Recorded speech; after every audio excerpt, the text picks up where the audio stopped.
স্বাগতম আজকের ভিডিওতে। আজকে জরুরি একটা তথ্য দিব আপনাদেরকে। এই বিষয়টা তথ্য দেওয়ার জন্য আজকে মাসখানেক থেকে আমি চেষ্টা করতেছি, বাট সময় সুযোগে হচ্ছে না। এই যে হুসাইন আমির ভাইয়ের রন্ধবু নিছিলাম 3 বছরের আওতায় 24টা ফিসদবি দিয়ে প্যারিস প্রিফেকচারে।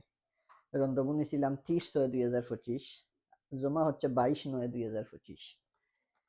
এখন ওনার সকল কাগজপত্র উনি নিয়ে আসছে, এই যে ওনার পুরা ফাইল।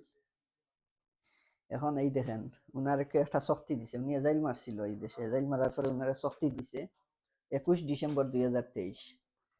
শক্তির গায়ের মাঝে লেখিয়া দিছে এটা আমি ম্যাক্সিমাম দূরে করবো 36 মাস, মানে 36 মাস এই শক্তি থাকবে। 36 মাস মানে হচ্ছে কি 3 বছর। তো 3 বছরের আগে উনি কাগজ জমা দিলে নিশ্চিত ওনার রিজেক্ট হবে। এখন আমি আজকে ওনারে ডাইখা নিয়ে আসছি, বললাম ওনার সিচুয়েশন, এখন এই রন্ধবু আনুলে করতে হবে। এখন যদি উনি পেপারটা জমা দেয় তাহলে ওনার শক্তি দিবে 100%। আমরা কিছু কিছু সময় নিজের স্বার্থের জন্য মানুষের ভুল পরামর্শ দেই, যে 1 বছর শক্তির মেয়াদ হলে জমা দিয়ে দেন, হয়ে যাবে, লিলি লালালা। কোনো এক্সকিউজ নাই। স্পষ্ট বলি, এই মাসে 2টা ফাইল রিজেক্ট হয়েছে আমার অফিসে।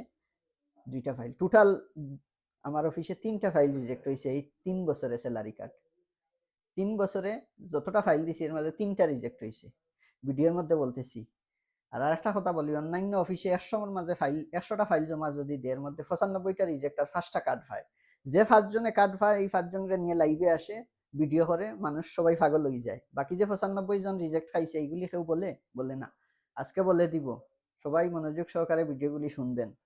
আমার কথায় আর কাজে যদি মিল থাকে তখন বুঝবেন, আপনারা যখন ফলাফল আপনাদের হাতে পাবেন তখন বুঝবেন যে আমি রাজু আহমেদে বলছিলাম কথাগুলি সত্য না মিথ্যা।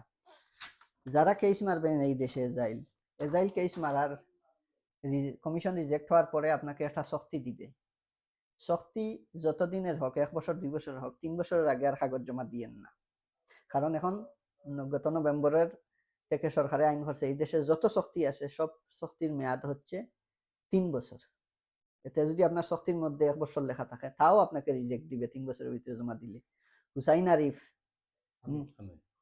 আরিফ গত মুন্সিগঞ্জ বাড়ি, গত ওই যে এই ফাইল রিজেক্ট করছে গত সপ্তাহে। ওনার শক্তি শেষ হয়েছিল নভেম্বরে 2024-এ। শক্তির গায়ে লেখা ছিল 2 বছর। এইভাবে এখানে যেবার গায়ে লেখা আছে 3 বছর, ওনার গায়ে লেখা ছিল 2 বছর। আমরা গত নভেম্বরে ওনার শক্তি শেষ হয়েছে 24-এর, আমরা জমা দিছি, কিন্তু উনারে রিজেক্ট করছে, বলছে যে তোমার 3 বছরের ভিতরে শক্তি পড়ে। তার মানে উনার বয়স ছিল 2 বছর 11 মাস তখন আমি জমা দিছি। উনারে রিজেক্ট করছে 3 বছর, শক্তি হিসাব করে। তার মানে শক্তির গায়ে যদি 1 বছর 2 বছর লেখা থাকে এটা ধরবেন না, এখন থেকে হিসাব ধরতে হবে 3 বছরের শক্তি। শক্তির গায়ে লিখে দিছে 1 বছর, আমি 1 বছর পরে জমা দেই না, 3 বছর পরে জমা দিবেন, না হলে আবার শক্তি খাবেন। এখন যারা এজাইল কেস মারছেন, যাদের শক্তি আসছে ভালো কথা, যাদের শক্তি আসে নাই, অনেকের শক্তি এটা কিভাবে হয়, যখন একটা আবেদন রিজেক্ট হয় এই দেশে নর্মালি শক্তি দেয় 95% মানুষের। অনেক সময় অ্যাড্রেসের শক্তি দেয়, আপনার এজাইল শেষ হয়ে গেছে, অ্যাড্রেস বন্ধ হয়ে গেছে, শক্তির লেটার পাইলেন না। অনেক সময় শক্তি দেয়, বাট যাকে দেয় সে বুঝে না এটা কি।